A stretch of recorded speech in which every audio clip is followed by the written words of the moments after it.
Chicken కావాలి, fish పులుసు.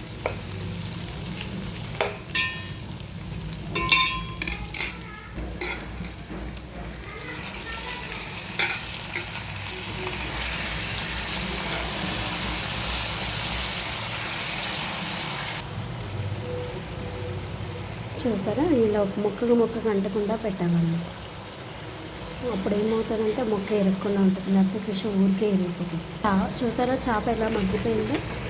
చేప అయితే ఊరికే ఉడికిపోతుంది. నేను ఇప్పుడు ఉప్పు వేసుకుని గల్లుప్పే వేసాను. సాల్ట్ కంటే గల్లుప్పే టేస్ట్ ఉంటుంది. కలిపి చూసి వేసుకోవాలి, ఊరికే ఎక్కువైపోతుంది. ఇప్పుడు పసుపు వేసుకుని కొంచెం తక్కువగా పెట్టుకొని అడుగంటకుండా చేసుకోవాలి, ఎందుకంటే గరిటె పెట్టి తిప్పడానికి ఉండదు కదా.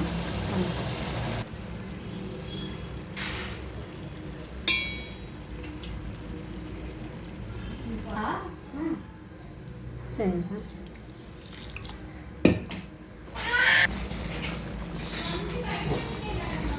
అయ్యో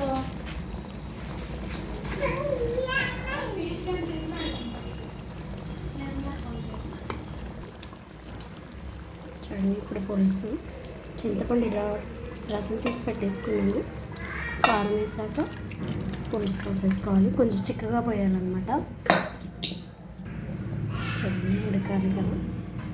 దీనిలోకి పొడి మసాలా, ధనియాలు, కొబ్బరి, గసగసాలు, వెల్లుల్లిపాయలు పౌడర్ చేసుకున్నాను. చూడండి, ఒక్కొక్కసారి ఒక్కొక్కలాగా వేస్తే బాగుంటుంది.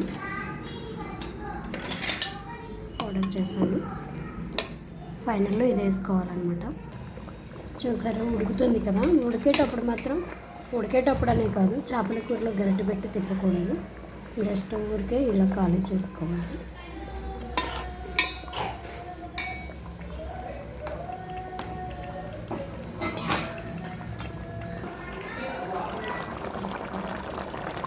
మసాలా వేసేసి చేసాను. కొత్తిమీర వేసేసుకొని దించేసుకోవాలి.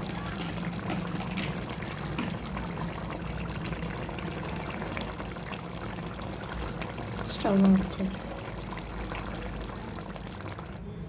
ఇంతే.